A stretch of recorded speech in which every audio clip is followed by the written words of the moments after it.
Halo semuanya, Assalamualaikum warahmatullahi wabarakatuh. Perkenalkan, nama saya Febiola Tikasari dari jurusan Pendidikan Agama Islam semester 3 kelas A2.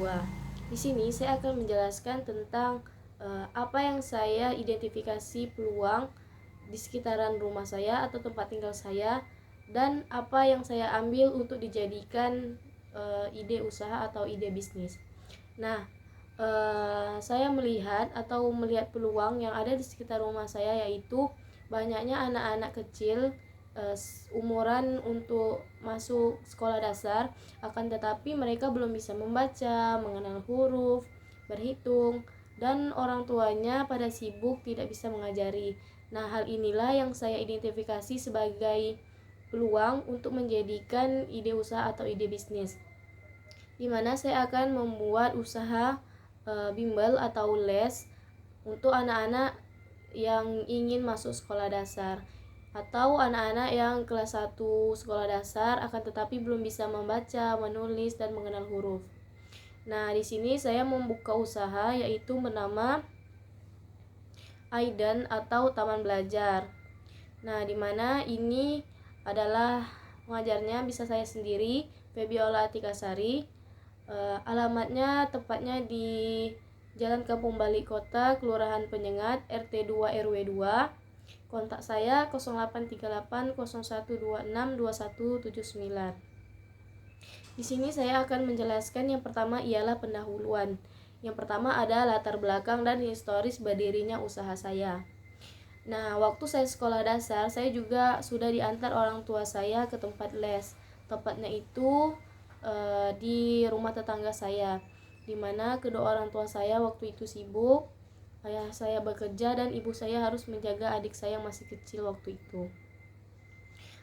Menurut saya, tempat les yang waktu itu diajarkan dengan pembelajaran yang biasa saja, menurut saya itu membuat siswa kurang menarik, kurangnya motivasi untuk belajar. Nah, disinilah saya itu awal mula saya berpikir untuk membangun usaha saya, karena saya ingin anak-anak di sekitaran saya merasakan hal yang lebih, tidak merasakan hal yang sama yang seperti saya rasakan dulu. Saya ingin memberikan pembelajaran yang terbaik untuk para peserta didik saya dengan mengadakan pembelajaran yang asik dan seru, yaitu dengan menggunakan strategi dan metode pembelajaran yang menarik pula. Selanjutnya yaitu ada visi misi yang saya buat. Yang pertama ada visi, yaitu menjadi pusat pembelajaran yang terkemuka dan terpercaya di wilayah setempat dan meluas. Selanjutnya yaitu menjadi lembaga yang mampu menghasilkan peserta didik yang unggul dan cerdas. Yang ketiga ialah menjadi lembaga yang mampu memperkenalkan pembelajaran yang seru dan asik kepada masyarakat luas untuk menumbuhkan rasa semangat belajar. Nah, selanjutnya yaitu ada misi. Yang pertama ialah memberikan pembelajaran yang berkualitas dengan berbagai metode dengan strategi pembelajaran. Nah, misalnya itu saya bisa menggunakan dengan seperti metode atau dengan cara bernyanyi supaya anak-anak itu lebih tertarik untuk belajar dan lebih bersemangat lagi.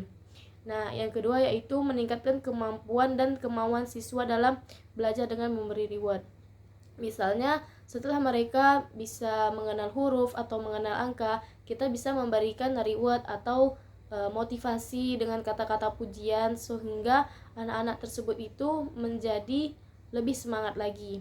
Nah, selanjutnya ialah menyelenggarakan kegiatan yang dapat membangun dan meningkatkan minat dan kecintaan belajar dengan mengadakan lomba dan event-event.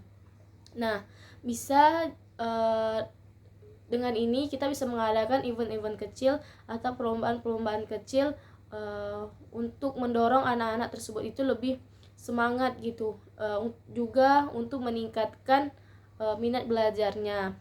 Nah, selanjutnya yaitu mengembangkan kurikulum pembelajaran yang sesuai dengan kebutuhan peserta didik dan masyarakat setempat. Nah, ini nanti bisa disesuaikan dengan tempat tinggal saya atau bagaimana sekolah ini mengadakan pembelajaran serta kurikulumnya. Jadi kita bisa menyesuaikan tempat dan sekolahnya. Selanjutnya yaitu rencana produksi atau jasa.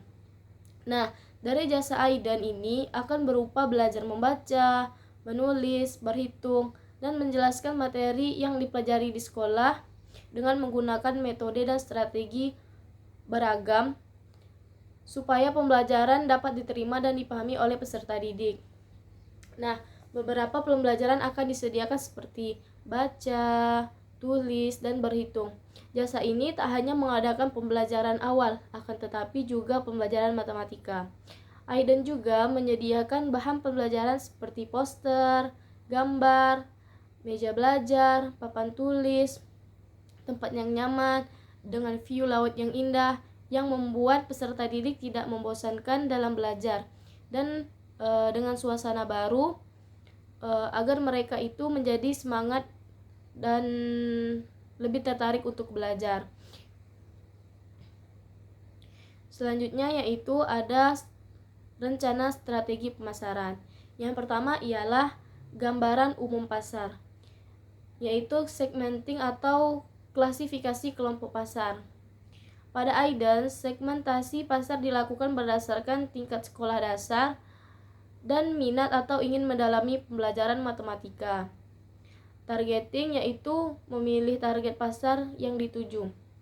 Dalam Aidan, targeting dilakukan pada anak-anak yang ingin masuk sekolah akan tetapi belum bisa membaca, menulis, dan berhitung, serta anak-anak gemar dan yang ingin belajar matematika. Yaitu selanjutnya ialah positioning, yaitu penempatan produk secara khusus. Dalam Aidan, hal ini dilakukan dengan menawarkan metode pembelajaran interaktif dan menyenangkan, serta menambahkan ice breaking dan strategi pembelajaran yang baik, supaya anak-anak itu tidak monoton gitu. Nah, selanjutnya ialah permintaan. Pada tahun 2023, perkiraan permintaan yaitu sekitar 10, sedangkan 2024 sekitar 15, 2025 sekitar 17, dan 2026 sekitar 17 juga. Selanjutnya yaitu ada penawaran atau suplai. Yang pertama ialah penawaran dari produk pesaing sejenis di pasar. Nah, perusahaan pesaing di sini pertama ada 1, kapasitas produk atau tahun dalam unit itu ada 5. Untuk kolom selanjutnya ada 2. Dari kapasitas produk yaitu ada 15. Di kolom ketiga yaitu perusahaan pesaing ada 2, dan kapasitas prosedur atau tahun yaitu ada 18.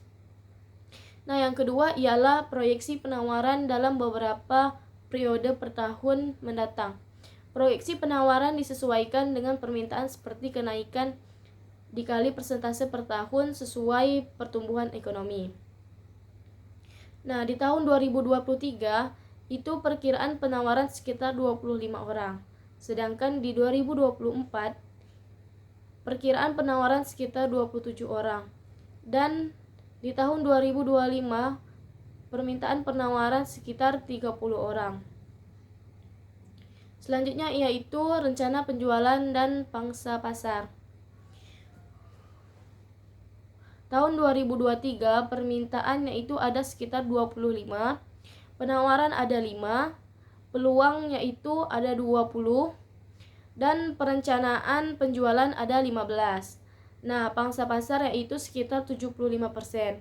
Nah, di tahun 2024 atau tahun selanjutnya yaitu permintaan sekitar 27, penawaran ada 7, peluang sekitar 20, dari rencana penjualan yaitu ada 15, dan target pasar sekitar 79%.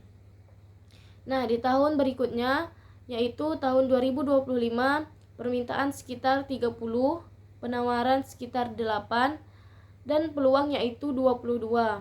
Nah, rencana penjualan yaitu 20 dan pangsa pasarnya ialah 90%. Nah, selanjutnya yaitu ada strategi pemasaran perusahaan dan pesaing. Nah, yang pertama ialah produk atau jasa. Jasa Aidan ini menawarkan pembelajaran dengan berbagai metode dan strategi pembelajaran dan juga tempat yang nyaman serta indah. juga mengadakan guru-guru atau pendidik yang berpengalaman. Yang kedua yaitu price. Harga pembelajaran tergantung siswanya. Jika siswanya adalah calon siswa di sekolah dasar yang belum bisa membaca, menulis, itu harganya 120 per bulan. Jika siswanya ingin khusus ke pelajaran matematika, itu harganya 75.000 perbelanjaan, dan pada pembayaran awal akan diberi diskon sekitar 10%. Setiap 1 tahun sekali kami akan memberi 2,5% dari harga aslinya. Selanjutnya yaitu promotion. Yang pertama ialah ada penggunaan media sosial, yaitu memanfaatkan platform media sosial seperti Instagram, Facebook, dan WhatsApp untuk mempromosikan jasa Aiden ini. Dapat dilakukan dengan memposting gambar dan video kegiatan pembelajaran serta testimoni. Nah, selanjutnya yaitu kerjasama dengan lembaga pendidikan dan guru-guru untuk berkolaborasi dengan lembaga dan guru-guru setempat untuk memperluas jangkauan promosi. Nah, yang selanjutnya yaitu ada melakukan promosi dari mulut ke mulut. Nah, promosi itu sangat efektif. Dengan begitu, ketika kita tidak perlu mengeluarkan biaya untuk promosi dan dan juga bisa menghemat biaya. Selanjutnya ialah placement, yaitu penempatan atau lokasi usaha saya di Jalan Balai Kota RT 2 RW 2, Kelurahan Penyengat, Kecamatan Tanjung Pinang Kota, di Kota Tanjung Pinang. Tempat belajar yang disediakan sangat nyaman, bersih, dan indah. Selanjutnya ialah people. Orang-orang yang ingin bekerja di tempat saya haruslah memiliki pengalaman dan ilmu di bidang yang ingin diajarkan, yaitu serta disiplin, jujur, dan bertanggung jawab. Selanjutnya ialah proses.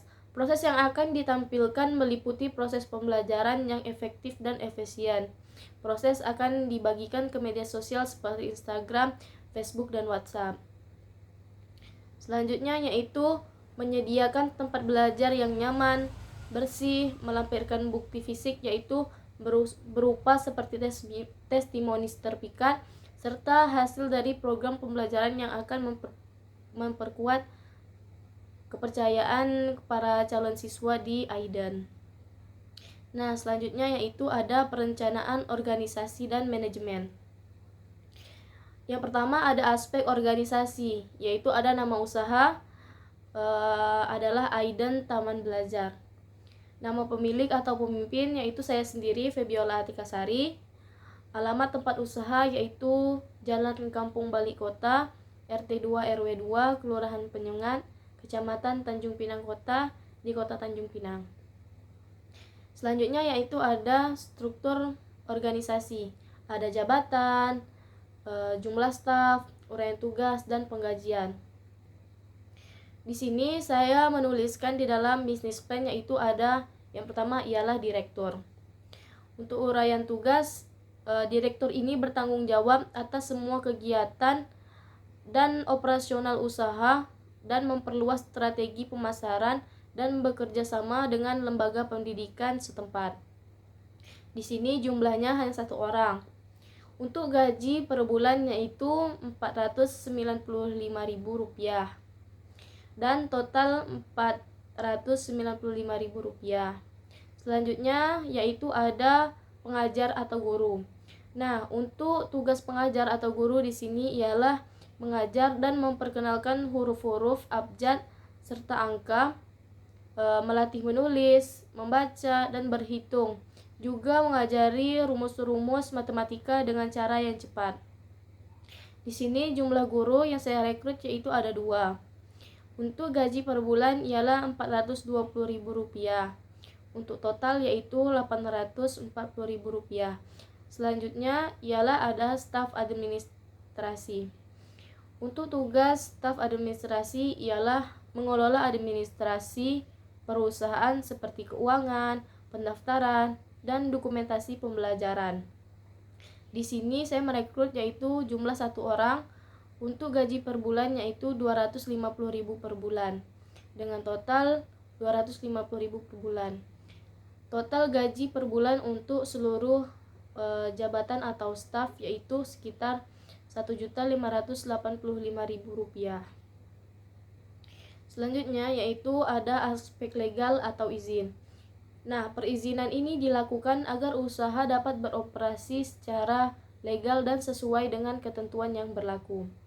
Perizinan juga dilakukan agar lembaga atau usaha terdaftar dan apabila ada pemeriksaan atau bantuan dari pusat.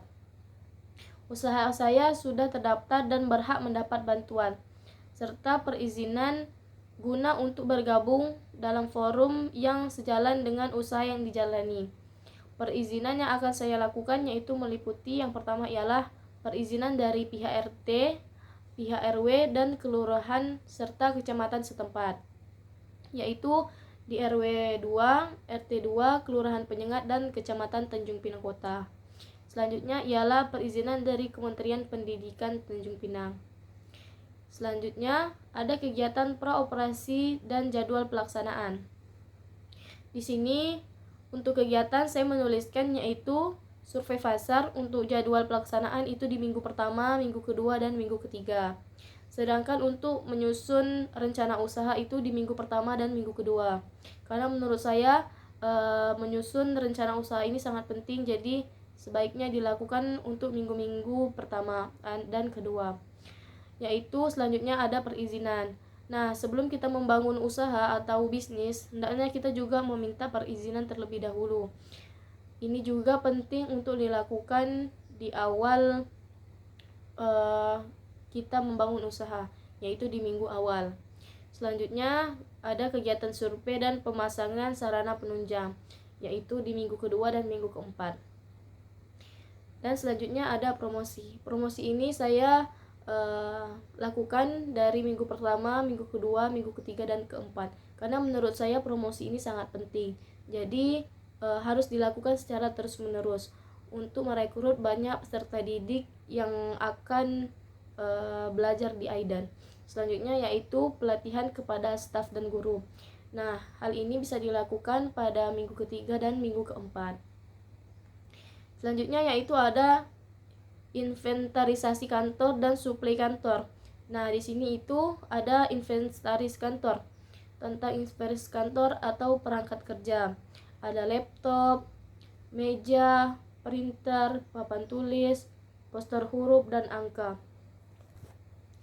Ada kipas angin, penggaris, hektar dan penghapus. Di sini untuk jumlahnya rata-rata hanya 1 dan 2. Untuk harga itu tergantung, kalau laptop itu sekitar 3 jutaan, meja 100, printer 2.500.000, papan tulis sekitar 85.000, untuk poster huruf dan angka itu satuannya 10.000, untuk kipas angin 250.000, untuk penggaris sekitar 15.000, untuk hektar juga sekitar 15.000, dan penghapus sekitar 15.000. Untuk total inventaris kantor yaitu sekitar Rp7.165.000. Selanjutnya ialah suplai kantor. Di sini ada jenis biaya suplai kantor dan total biaya per tahun. Ada pena dan pensil, tip X, spidol, tinta, buku catatan, lem, isi hektar, kertas HVS A4. Untuk total biaya per tahun yaitu sekitar Rp745.000. Selanjutnya ialah rencana produksi. Yang pertama ialah produk. Nah, di sini ada dimensi usaha, yaitu rencana dimensi usaha les ini dapat dibagi menjadi beberapa aspek yang penting. Hal-hal yang perlu diperhatikan yaitu ialah yang pertama standar evaluasi. Penting untuk menilai pembelajaran les diperlukan standar evaluasi yang tepat. Hal ini akan memastikan bahwa peserta didik dapat pembelajaran yang berkualitas dan efektif. Selanjutnya ialah pengelolaan pembelajaran. Pengelolaan pembelajaran les ini melibatkan manajemen sumber daya dan mengorganisasikan lingkungan belajar yang efektif. Hal ini akan membuat dan meningkatkan kemampuan peserta didik dan menambah motivasi belajar. Selanjutnya ialah strategi penyajian.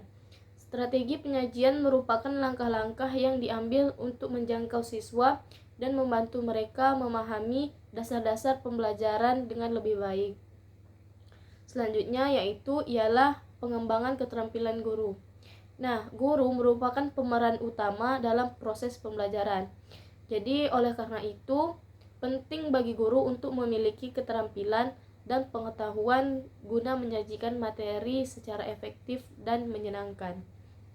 Selanjutnya ialah nilai dan manfaat jasa. Yang pertama yaitu ada manfaat inti.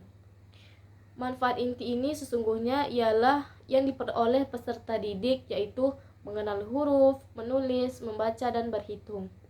Yang kedua ialah manfaat dasar. Nah, manfaat ini yaitu jasa usaha mengajar ini memberikan pengajaran dengan menggunakan metode yang menarik dan menyenangkan. Yang ketiga ialah manfaat yang diharapkan. Selain diharapkan peserta didik bisa mengenal huruf dan angka, manfaat yang diharapkan ialah bisa membaca dengan lancar dan pintar matematika. Selanjutnya ialah manfaat di atas harapan, yaitu ada jasa usaha mengajar les ini dapat memberikan kelebihan seperti penggunaan poster huruf dan angka serta penggunaan card abjad untuk mendukung proses pembelajaran. Nah, jadi kalau misalnya menggunakan poster dan huruf, anak-anak itu bisa lebih senang dan meningkatkan motivasi belajar mereka. Selanjutnya ialah manfaat potensial. Jasa usaha mengajar Aidan atau les ini memiliki potensi untuk memberikan manfaat tambahan, seperti meningkatkan literasi. Selanjutnya ialah proses produksi. Berikut adalah beberapa proses produksi untuk jasa usaha Aidan. Yang pertama ialah perencanaan. Merencanakan program pembelajaran. Yang kedua ialah pemasaran dan promotion. Melakukan pemasaran dan promosi untuk menarik calon peserta didik. Yang ketiga ialah persiapan, yaitu menyiapkan materi pengajaran yang akan diajarkan. Yang keempat ialah pelaksanaan, yaitu melakukan pengajaran dengan berbagai metode dan strategi. Yang kelima atau yang terakhir ialah evaluasi, yaitu melakukan evaluasi terhadap hasil pembelajaran yang dilakukan siswa. Selanjutnya yaitu ada kapasitas produksi jasa. Untuk tahun 2024 yaitu rencana produksi sekitar 20 unit. Untuk tahun 2025 sekitar 20 unit dan 2026 sekitar 30 unit. Selanjutnya ialah pemasangan sarana penunjang. Nah, untuk pemasangan sarana penunjang seperti instalasi listrik, air, internet, dan lain-lain itu tidak diperlukan, karena untuk lokasi saya menggunakan tempat tinggal orang tua saya, yang mana di dalamnya sudah ada sarana penunjang yang dibutuhkan. Nah, selanjutnya yaitu mesin dan peralatan. Untuk peralatan di sini ada meja, kursi, papan tulis, laptop, dan poster. Nah, untuk perencanaan keuangan, yang pertama ada strategi sumber pendanaan usaha, yaitu ialah strategi pendanaan usaha yang akan saya jalani mencakup beberapa sumber. Yang pertama ialah pinjaman dari orang tua. Saya akan meminta pinjaman kepada orang tua saya, dan orang tua saya pasti akan memberikan pinjaman modal usaha kepada saya untuk memulai usaha Aidan ini. Yang kedua ialah donasi dari orang tua saya. Sebagaimana orang tua terhadap anak, pasti ia akan membantu untuk membantu anaknya apa saja yang akan ia lakukan. Nah, jadi saya yakin orang tua saya juga akan memberikan donasi sebagian hartanya kepada saya untuk memulai usaha. Selanjutnya ialah tabungan pribadi saya. Saya sebagai pelaku usaha akan menggunakan tabungan pribadi saya untuk modal usaha. Ya, selanjutnya yang keempat ialah mencari rekan bisnis. Saya akan mencari rekan bisnis untuk mendapatkan modal tambahan. Dan yang terakhir ialah mengajukan proposal atau permohonan dana kepada pemerintah setempat.